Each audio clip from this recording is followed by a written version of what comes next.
Halo para pendengar podcast, kembali lagi dengan aku Dinda. Oke.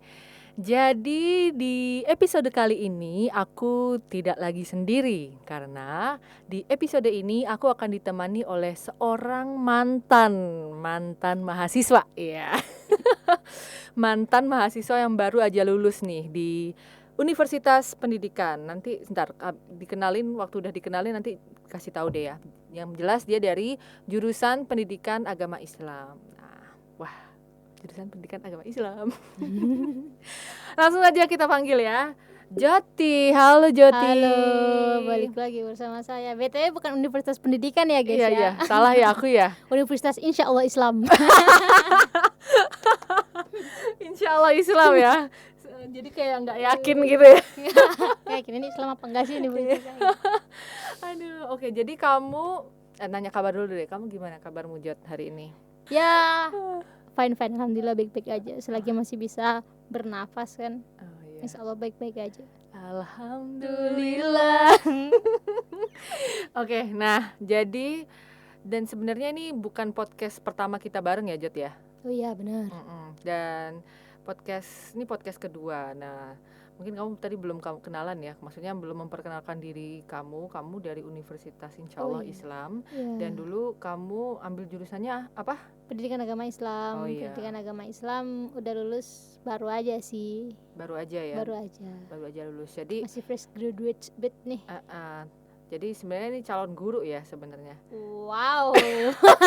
Pertanyaan yang kalau selalu ditanyain kayak gitu pasti langsung ya mau nggak mau akhirnya juga mendidik kan. Oh, iya, sok pendidik bet. Meskipun itu baik itu guru atau bukan, yang penting mendidik lah ya. Mendidik lah. Oke, baik. Nah, sebelumnya kita tuh pernah podcast bareng juga kan, dan di podcast Angkringan Buku. Nah, kita sekarang mau bareng lagi berpodcast ria, tapi dengan topik yang berbeda. Di episode kali ini kita mau bahas nih tentang isu yang penting, gak cuma penting di sekolah tapi juga penting buat masyarakat kita nih, yaitu tentang masalah toleransi. Aduh, udah kemarin si paling luka, sekarang si paling toleransi kayaknya ya. Si paling toleransi ya. Kalau kemarin kita bahas soal buku-buku apa sih yang membuat kita bisa sembuh dari luka gitu ya. Luka yang kau berikan. Betul. Nah, sekarang kita bahasnya tentang si paling toleransi. Toleransi. Nah, aku mau tanya dulu nih sama Joti. Ada nggak sih Jot hal yang paling bikin kamu nggak nyaman ketika berselancar di sosmed? Wah, ada sih. Ini sih terutama kayak orang hate comment gitu. Kayak dia tuh nggak suka tapi ya ujaran kebencian lah di ininya gitu. Atau juga nggak, sebenarnya kayaknya di digital yang kayak gini tuh nggak cuman komen ya, konten pun ada orang yang menyebarluaskan kebencian. Kenapa sih? Kenapa harus kebencian disebarluaskan? Mungkin kalau maksudmu tidak setuju nggak apa-apa, tapi diucapkan dengan penuh kebencian, nah itu tidak baik gitu ya. Tidak penting sekali. Tidak penting, dan itu semakin menunjukkan intoleransinya nggak sih? Ya, mungkin aku nggak tahu ya orang-orang itu kenapa bisa kayak gitu. Apakah dia merasa bahwa dia memang berhak untuk mengatur hidup orang, atau dia merasa dia yang paling benar? Aku juga nggak paham latar belakang mereka seperti itu kenapa. Atau mungkin mereka memang buzzer, kita nggak tahu kan. Iya, sih. Wah, itu beda konteks. Aduh. Nah, kan kita nggak tahu gitu. Tapi ya kalau bisa ya udahlah men gitu. Ya kalau mau nasehatin aja, tapi slow. Tapi ya kekesalan kita kayak gitu tuh karena memang betul sih. Aku sendiri juga kesel kalau misalnya meskipun aku berada di ruangan yang sangat hening, yaitu di kamar, tapi ketika aku buka komen atau buka sosial media, nggak harus komennya, kontennya juga itu sangat sangat penuh dengan sangat bising gitu antara kutub A dan kutub B dengan pendapatnya mereka masing-masing. Nah, tapi sebenarnya kita mau, kita emang bahas soal toleransi, tetapi kita nggak fokus kepada comment war-nya gitu ya, Jod ya. Iya, Tapi iya kita sih. tuh karena kita sama-sama orang dari pendidikan Aduh, nih, si paling pendidikan. Si paling pendidikan. Jadi mendidik diri sendiri aja sudah benar atau tidak ini. nah, jadi isu penting toleransi kali ini di podcast ini kita ingin refleksikan dengan gimana sih peran pendidikan kita selama ini itu udah berusaha untuk mengatasi permasalahan ini atau belum gitu. Jadi kita kemarin muhasabah diri, kali ini kita muhasabah pendidikan. Si paling muhasabah, kok kita banyak banget si palingnya sih. Nah, oke. Jadi kita mungkin cerita dari, aku pengen tahu pengalamanmu pas di sekolah sih, Jod. Kamu dulu pernah nggak ngerasain didiskriminasi sama teman-teman kamu? Didiskriminasi, apa itu diskriminasi? Tidak pernah, enggak. Wah, parah sih. Mungkin aku bisa dilihat luarannya kayak gini ya. Ini di podcast mereka nggak bisa lihat kamu, iya. Jo. Lain kali kita bikin konten YouTube kali ya. Podcastnya di YouTube biar ada visualnya. Melihat Mbak Dinda yang super cantik. Aduh. Si Joti juga. Lebih ke aneh sih kalau saya. Cuma kalau para pendengar belum melihat Joti, dia emang pakai kerudung tapi sangat tomboy gitu ya. Aneh. Sangat tomboy. Itu adalah Aduh. pencitraan dari Joti. Pencitraan, cara pencitraannya kayak gitu. Terlihat seperti orang soleha sekali tapi nauzubillah min zalik. Gimana tuh? Aku pernah waktu MTS dibully habis-habisan bagiku gitu kan. Aku nggak tahu, awalnya aku nggak tahu kenapa sih mereka ngebully aku nggak jahat sama mereka kok. Aku nggak punya masalah sama kalian semua gitu. SD pun aku kelas 5 itu aku pindah sama tanteku dan kayaknya aku nggak punya persoalan sama kalian, kenapa kalian membenci aku gitu. Sehina itu ke aku di dunia ini. Ya ampun, curahan hati seorang Joti. Aduh, aku dulu pernah dibully MTS tuh, kayak nggak ada yang berteman sama aku tuh, cuman kayak ada maunya doang gitu kan, yang seangkatan terutama. Terus mereka bikin geng, aku pernah difitnah, dikira ngomongin orang padahal nggak sama sekali.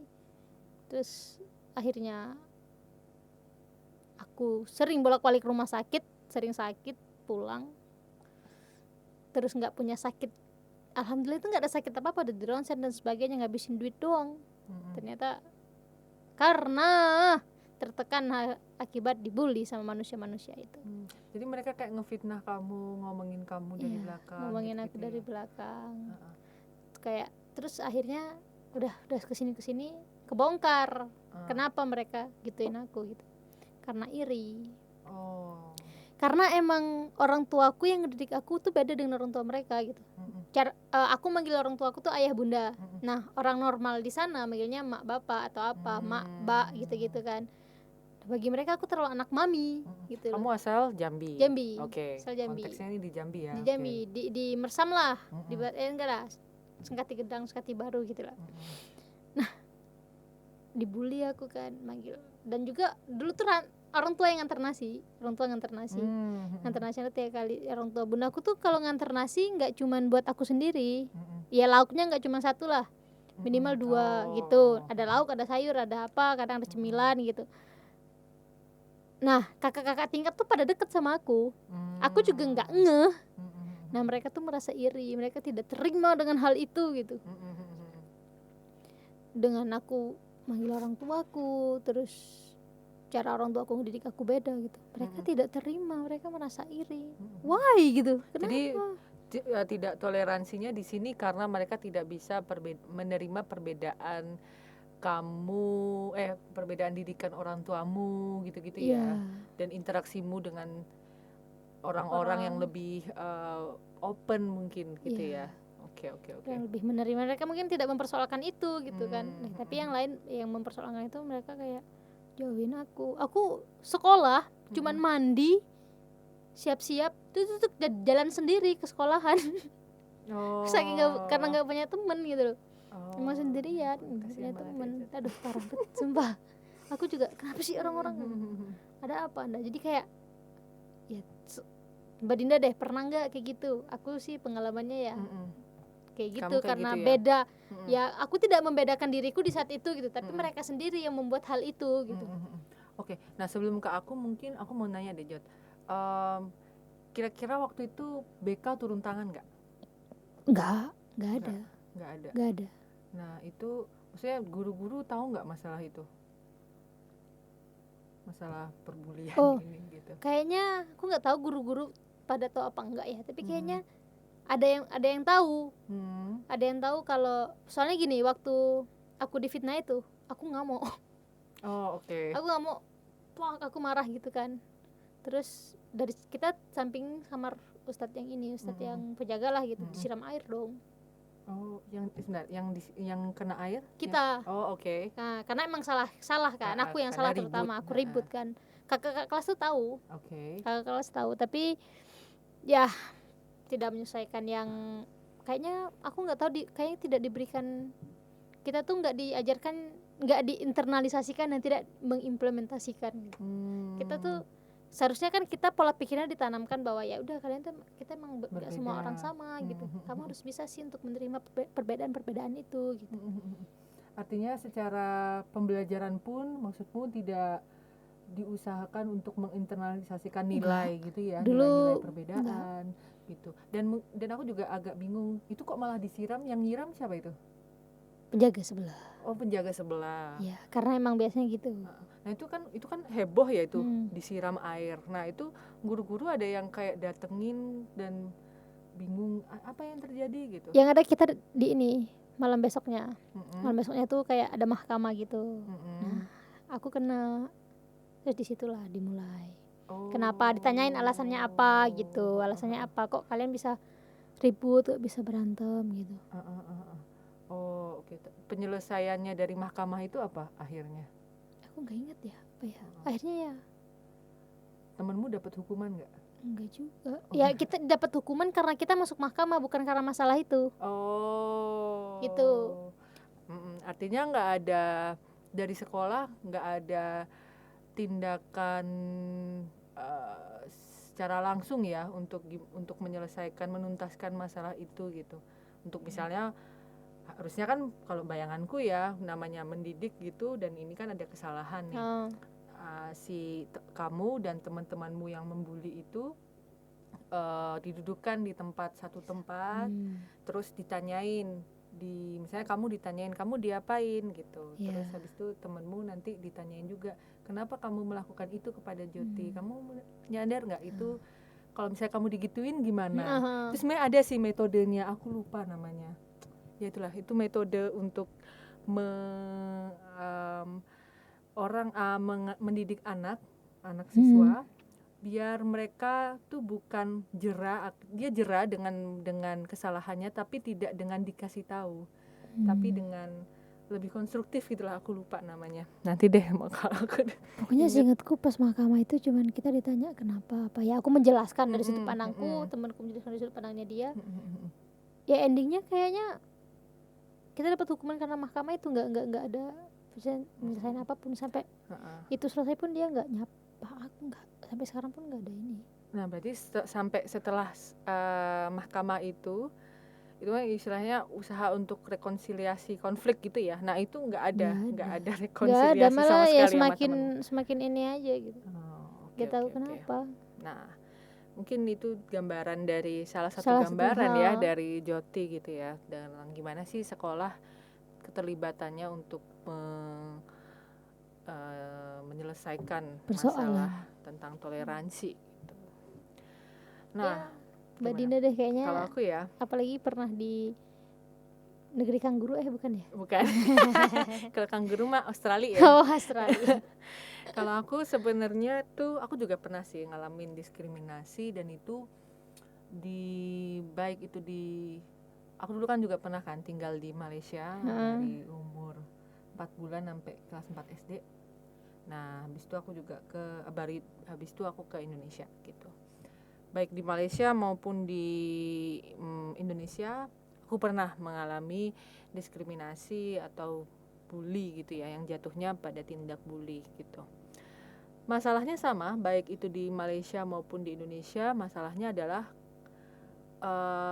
mereka tidak bisa menerima aku dan keluargaku yang memiliki cara pandang terhadap Islam yang berbeda. Yang mungkin yang lebih, kalau orang Perspektif bilang lebih ya. lebih moderat begitu ya mungkin. Aku juga nggak merasa sih sebenarnya, tapi aku Islam tapi tidak memakai jilbab gitu.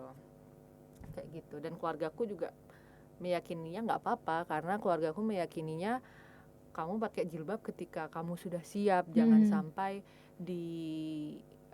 kayak disuruh tanpa alasan, nggak tahu itu harus pakai jilbab kenapa. Nah, Ya pokoknya kamu harus tutup aurat. nah itu aku nggak bisa sih nerima masalah pemahaman itu gitu. Nah, waktu aku itu SD di Malaysia ya, di SD. Aku inget banget tuh mereka sampai kayak mempermasalahkan ibuku yang tidak memakai jilbab gitu. Menurut mereka ini keluargaku akan masuk neraka gitu. Itu anak SD. Waduh, gila mereka indigo punya indra keenam atau gimana itu udah bisa. Udah bisa gitu ya, bisa ngejudge gitu. Ya? Udah bisa SD. mereka Dan kayak itu gitu. ironi Keren. Enggak keren itu. Itu ironi. Bayangin kalau dia besok dewasa terus masih berpemikiran seperti itu, ketemu orang yang di dunia yang makin kompleks ini, mungkin nggak bisa berharap bertemu dengan orang sesama Islam kan, sama Islam yang punya pemikiran yang sama. Kasihan sih sebenarnya malah orang seperti itu. Nggak jadi keren ya? Nggak jadi keren. Ralat. Itu ironi. Nah, terus waktu aku itu SD ya, akhirnya aku sempet tuh minta sama orang tua aku pakai jilbab biar aku nggak dibully lagi gitu. Kirain biar gak overthinking. Tambah overthinking sebenarnya. Terus habis itu udah kan aku pindah dari Malaysia ke Indonesia. SD SMP aku terlepas dari masalah itu. Nah, datanglah di SMA. SD belum kelar sudah SMA. Nah, aku nggak mau nyebutin nama SMA-nya ya. Aduh, spill nggak nih? Jangan bahaya gitu. Yang jelas daerah aku, mana deh? Jangan. Di Jogja pastinya. Aduh. Karena aku di Jogja terus kan dari. Nggak di Jogja, nggak di Malaysia, kerjaan kenanya sama ya? Apa? Kenanya iya, sama. Makanya sama gitu, dan isunya tuh sama gitu, soal memakai jilbab. Bentar, aku mau nanya. Yang pas di Malaysia itu orang Indonesia atau bukan? Yang ngomong yang kayak gitu? Yang orang Malaysia. Orang Malaysianya. Jadi double gitu loh aku tuh. Udah aku orang Indonesia tidak memakai jilbab gitu loh. Dia omongin orang Malaysia. Gitu. Pas di Indonesia dia omongin orang Indonesia. Ya, sebenarnya saya orang mana sih gitu kan. Waktu aku pertama kali masuk SD tuh aku juga agak dijauhin sih. Bukan dijauhin, tapi kayak mereka canggung untuk kenalan sama aku, karena kayak ini orang dari Malaysia nggak kenal, mana muka aku kan muka ya gitu ya, deh. Muka bule-bule gitu kan, noni-noni gitu, ngomong aja nggak usah malu, noni-noni gitu kan. Makasih loh. Jangan titisan penjajah nih guys. Nah gitu, jadi kayak dijauhin tuh kayak seakan-akan dekat gitu. Dijauhin tuh dekat sama statement yang menarik. Terus waktu mungkin aku langsung fokus ke yang SMA ya, karena itu menurutku SMA itu yang parah menurutku. Jadi aku datang ke SMA yang ternyata ini SMA negeri, cuma dia ternyata sangat basis Islam secara kulturalnya itu sangat kuat gitu. Jadi mereka ada kegiatan mentoring, dan itu emang udah terjadwal, semua harus ikut, nggak bisa, dia bukan kayak semacam ekskul gitu, nggak ekskul kegiatan tambahan gitu, nggak, ini kegiatan wajib. Apa tuh? Ya mentoring tiap hari Jumat. Mentoring, mentoring kan umum ya, jadi mentoring soal banyak sih, pokoknya intinya kita berkumpul dalam kelompok-kelompok, nanti ada ustazahnya yang jelasin tentang keislaman lah gitu. Kadang pernah pakai jelasin tentang pentingnya wanita menutup aurat, kayak gitu-gitulah pokoknya. Nah, kalau udah materi kayak gitu aku udah males banget kayak gitu. Nah, terus habis itu tapi nggak sekedar cuma mentoring tuh, Jod. Ini yang ngalamin bukan aku sih, tapi temanku. Itu dia sampai diteror. Wow. Diteror karena, kenapa aku bilang teror? Karena dia meng-SMS temanku dengan tidak ada identitasnya, dan ketika temanku tuh nanyain ini siapa, dia bilang gini, nanti kamu akan tahu ini siapa, kayak gitu kan siapa yang nggak ngerti gitu. Dan di konten SMS-nya itu adalah dia kayak meminta temanku untuk memakai jilbab. Wow. Siapa lu gitu. Iya tahu siapa lu. Iya kan? Iya. Nah, itu masalah yang kedua. Terus juga yang ketiga aku inget banget tuh. Karena Islam di sekolahku tuh kuat banget. Kita kan di Jogja itu ada ikut dance buat lomba gitu kan ya. Lomba dance. Nah, tapi kita tuh punya kelompok buat nari yellingnya itu tuh cheerleaders. Nah, cheerleaders itu punyanya cowok di sekolahku. Nah, maksudnya? Jadi cheerleadersnya tuh cowok. Oh, di cewek nggak boleh. Cewek nggak boleh gitu. Tapi sedangkan bentrok kan sama kebijakannya dari lomba basket ini harus cewek cheerleadersnya. Saya kita nego boleh, tapi dengan syarat harus menunjukkan atau kayak tariannya tuh di-assess dulu, dinilai dulu sama sebuah lembaga ini untuk kayak lulus gitu loh. Lulus nggak ini maksudnya tariannya itu eksotis atau enggak kayak gitu ya kalau cewek kan kayak gitu, mereka nilai itu dulu. Jadi kayak, nah kenapa aku mempermasalahin ini karena ada perbedaan treatment gitu loh antara kita sesama Islam tapi bedanya kita nggak pakai jilbab aja, tapi kenapa kamu menganggap kita beda hingga treatment ke kita itu beda gitu. Itu sih yang aku permasalahin dari sekolah aku dulu. Miris ya. Miris. Aku sumpah nggak, maksudnya secara langsung tuh kita nggak boleh nge-explore lebih. Ya betul, itu sih dampak negatif dari intoleransi itu. Benar. Padahal kan sekolah kan sebenarnya ya juga membentuk karakter ya. Karakter kan banyak karakternya. Benar. Jadi kreativitas kita tidak bisa berkembang hanya gara-gara perbedaan itu gitu. Dan aku ngelihat nah, karena sekolahku itu termasuk sekolah yang cukup mengejar akademik ya. Nah, permasalahan ini nggak pernah kita bahas. BK urusannya BK itu adalah gimana caranya.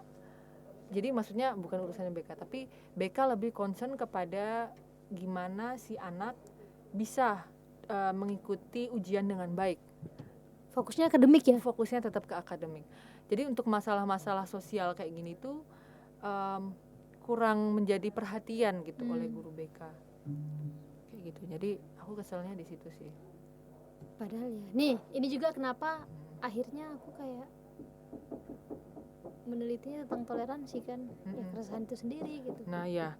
Kamu gimana, Jod? Kamu kan skripsimu tentang toleransi nih. Mungkin kamu bisa ceritain dulu. Aku nyari materi itu. Aku nemu Undang-Undang Nomor 20 tahun 2003 tentang Sistem Pendidikan Nasional dalam bab 1 pasal 1. Itu aku kayak pas baca itu langsung hah, tapi kok ada poin dari sini yang belum kecakup ya di sekolahan gitu. Kan bunyinya itu kayak pendidikan adalah usaha sadar dan terencana untuk mewujudkan suasana belajar dan proses pembelajaran agar peserta didik secara aktif mengembangkan potensi dirinya untuk memiliki kekuatan spiritual keagamaan, pengendalian diri, kepribadian, kecerdasan, akhlak mulia, serta keterampilan yang diperlukan dirinya, masyarakat, bangsa, dan negara. Jadi kan secara langsung itu kayak sekolah itu bukan cuman untuk spiritual doang, nggak cuman untuk nggak cuman untuk akademik doang gitu. Karakternya juga harus dibentuk kan sebenarnya dengan itu gitu. Kayak Mbak Dinda tadi kan dengan kayak gitu kan secara langsung ngajak ini nggak sih Mbak, ngajak nggak tuh nyuruh lah malah anak-anaknya tuh untuk gak berkembang karakternya gitu. Betul. Jadi secara langsung menurutku ya itu intoleran ditanamkan di situ malah jadinya kayak gitu. Menurut Mbak Dinda gimana? Waktu BK ini yang terlalu fokus sama akademik ini, iya, mungkin itu mereka nggak sadar ya, karena aku paham sih kenapa. Nah, kebetulan aku juga dulu punya pengalaman 2 tahun kerja di NGO pendidikan, jadi ketemu dengan interaksi dengan banyak guru-guru lah, dan mencoba untuk memahami pengalamanku itu kenapa sih kok bisa kayak gitu loh. Kenapa sih sekolah tuh kok tidak bisa seideal seperti yang disebutkan di UU Sisdiknas ini gitu. Nah, Jadi aku paham sih, satu sisi aku paham kenapa kok guru-guru BK berpemikiran untuk fokus kepada pendidikan, pada pendidikan, pada akademik kayak gitu. Itu juga nggak bisa lepas dari permasalahan sistem juga sih, Jod. Karena secara tidak langsung kan sekolah itu, institusi sekolah itu punya yang namanya akreditasi. Ya. Nah, akreditasi itu yang dinilai juga salah satunya adalah output dari siswa. Nah, bagaimana output siswa itu bisa dinilai? Waktu itu masih dari nilai ujian nasional, nilai ujian lah pokoknya, nggak hanya ujian nasional. Siswa dinilai berhasil belajar atau berhasil melewati proses pendidikan itu dilihatnya dari asesmen sumatif, kalau nggak salah, asesmen yang di akhir aja, yaitu ujian di akhir itu. Nah, makanya aku jadi paham, kenapa guru BK juga nggak fokus sama proses, tapi fokusnya sama hasil akademiknya. Cuma itu menjadi kritikku sih, Jod, yang membuat aku kenapa kok terus berada di pendidikan tuh karena pendidik, dan itu maksudnya kalau misalnya kita lihat di negara-negara lain, usaha pendidikan di negara-negara lain itu udah meninggalkan paradigma atau pemikiran bahwa kita tuh nilai pembelajaran dari nilai ujiannya aja tuh udah ditinggalkan gitu. Banyak negara-negara sekarang juga udah mulai memikirkan pendidikan secara holistik gitu. Holistik itu apa? Holistik itu secara menyeluruh. Kayak dilihat kayak kamu bilang tadi, dari karakternya, dari spiritualnya, kayak gitu tuh udah banyak. Jadi ya aku rasa sih kita sedang menuju ke sana, semakin tetapi membaik, ya semakin membaik sebenarnya. Dari kebijakan juga banyak berusaha untuk mengarah ke sana, untuk pendidikan yang holistik tadi itu. Tapi itu tadi, implementasinya mungkin masih minim ya, masih perlu ada banyak loophole yang perlu kita usahakan dari kita juga kayak gitu. Nah, kalau kita langsung, misalkan kita nih kayak Mbak Dina punya keresahan, aku pun punya keresahan, yang akhirnya kan skripsiku tentang itu kan. Pas ditanya pun sama dosen penguji, apa urgensi dari penelitian kamu, ya nggak tahu, dengan lantang aja aku bilang, sebenarnya ini keresahan saya sendiri Pak, gitu. Pede banget kan. Siapa Anda punya keresahan gitu kan? Saya masyarakat biasa Pak gitu.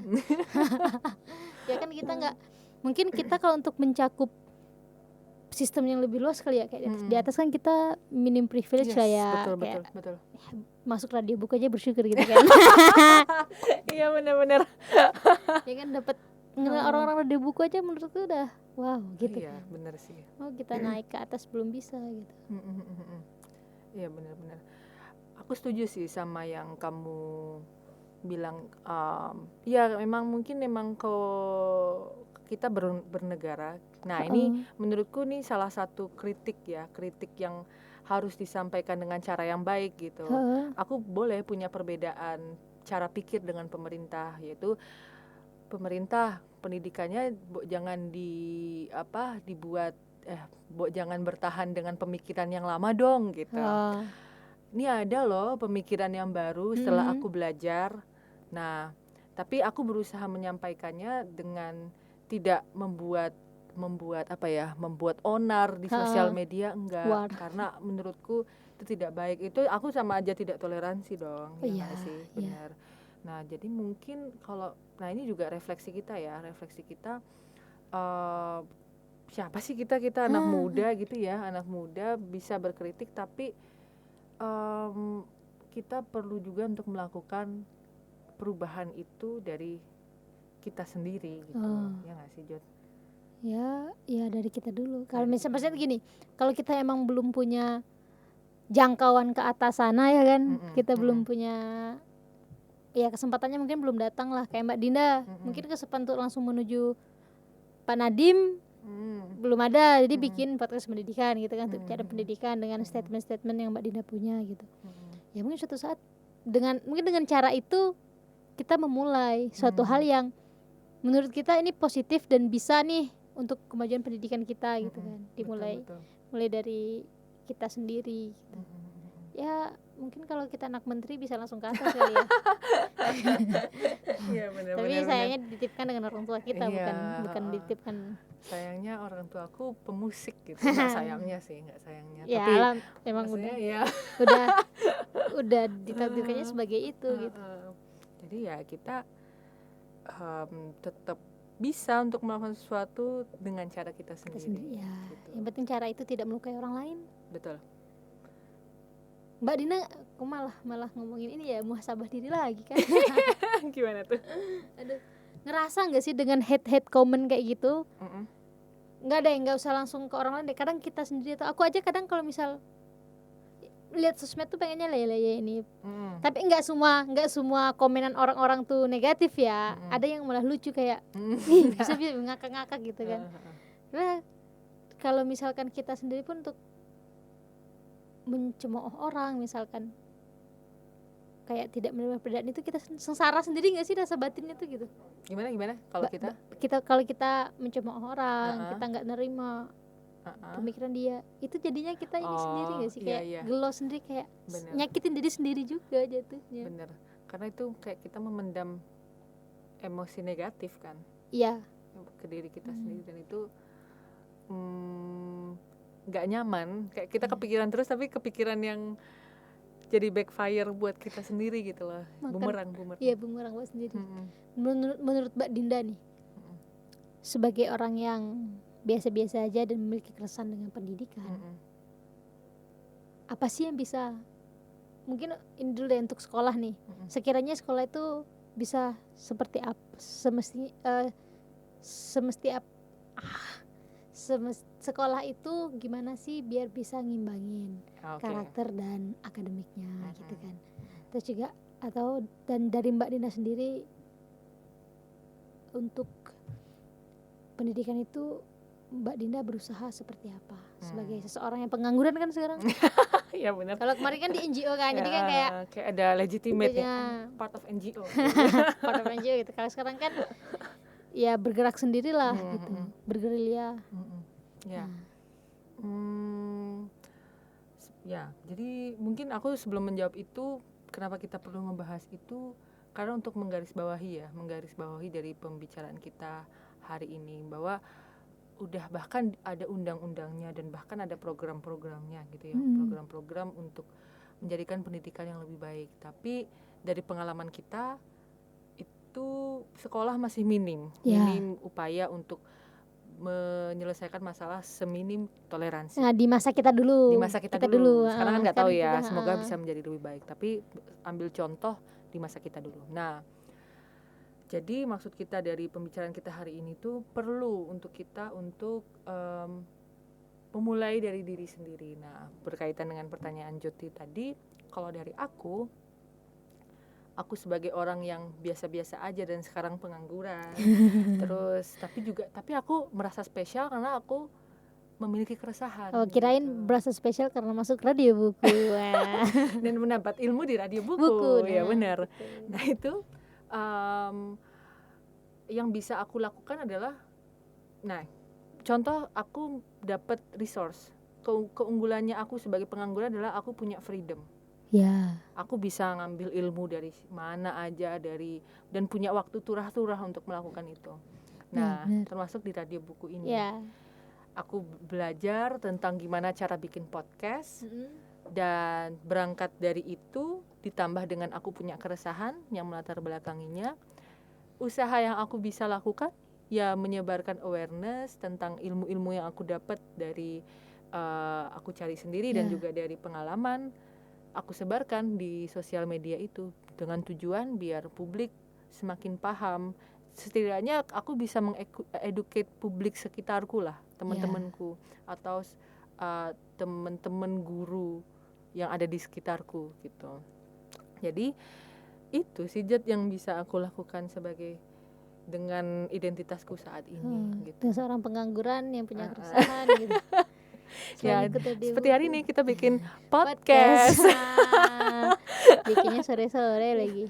Orang baru pulang kerja, ini baru bangun tidur kali. Aku. Marina enggak. Marina aku kan mau bangun pagi kan? Ya. Bangun tidur kan. Kalau kamu Jod sebagai kayak kan kamu kan mahasiswa nih. Enggak deh, udah mantan mahasiswa. Mantan. Yang sekarang kamu udah belum dapat pekerjaan kan? Belum sih. Nah, Info loker dong. jadi kan kita sama-sama pengangguran nih. Nah, tapi kamu juga part of pendidikan itu sendiri dan kamu pernah ngajar juga kan dulu? Iya sih, pernah. Nah, itu Islamisasi. ya. Nah, kamu apa sih yang upaya yang kamu usaha untuk lakukan? Aku tuh pas kemarin pandemi deh contohnya. Pandemi kan gabut banget kan.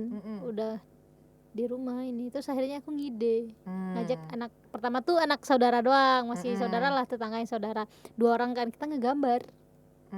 Terus akhirnya kok meluas mereka ngajak, jadi ada agak 10 atau berapa orang lah gitu kan.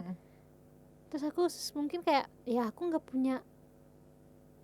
belum punya kesempatan untuk langsung ke atas, tapi mungkin dengan aku ngajak anak-anak yang menggambar bisa kali membentuk karakternya mereka.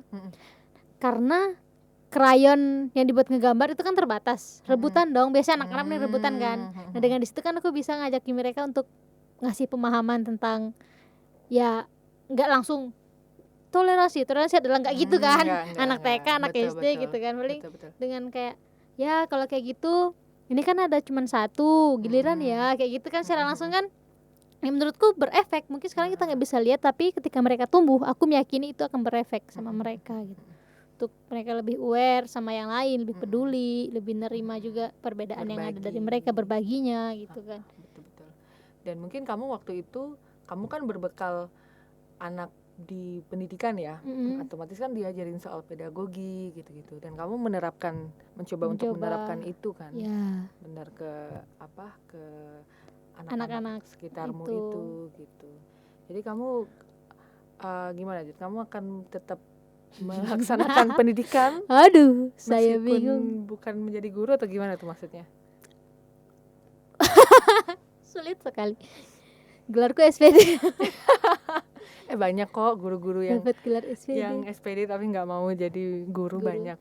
Aku tuh kalau ditanya mau jadi guru apa enggak, aku mikirnya bukan karena jadi guru tuh ya terlepas emang guru gajinya kecil ya. Iya, itu nggak bisa dipungkiri sih. Nah memang. Itu juga sih Mbak yang jadi persoalan, kayaknya kayak kenapa sih dunia pendidikan kita tuh nggak sebatas cuman sistem nih.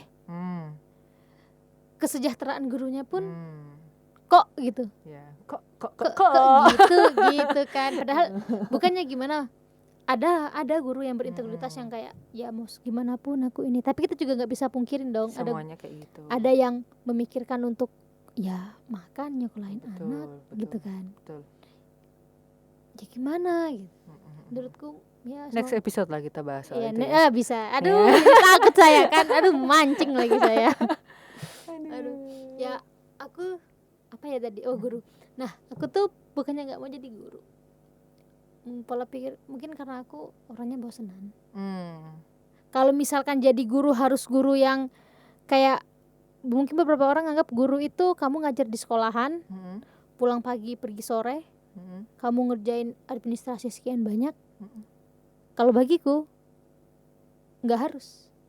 Kita bisa belajar dari siapapun. Oke. Kita bisa belajar dari siapapun. Misalkan aku Mbak Dina sekarang bukan guru, sekarang pengangguran dong. Pengangguran dong. Itu di highlight sekali ya. Pengangguran kan. Highlight pengangguran. Tapi apakah aku nggak bisa belajar dari Mbak Dinda? Bisa. Ya, benar. Kalau aku disuruh yang formal, mungkin aku nggak dulu deh.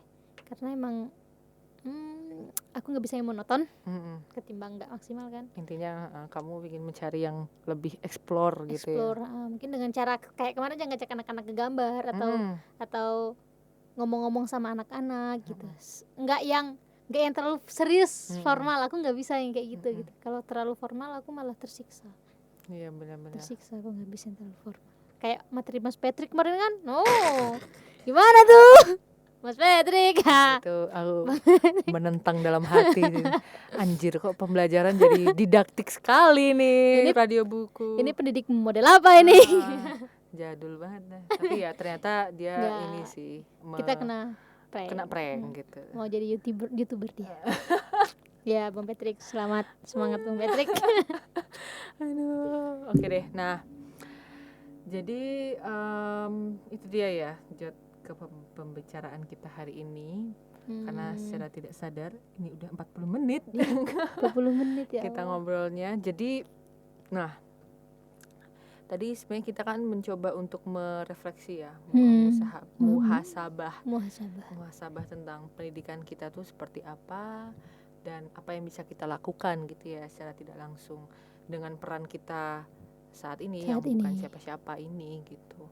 Jadi dari muhasabah kita itu kita bisa mengetahui bahwa setidaknya kamu terakhir SMA tahun berapa?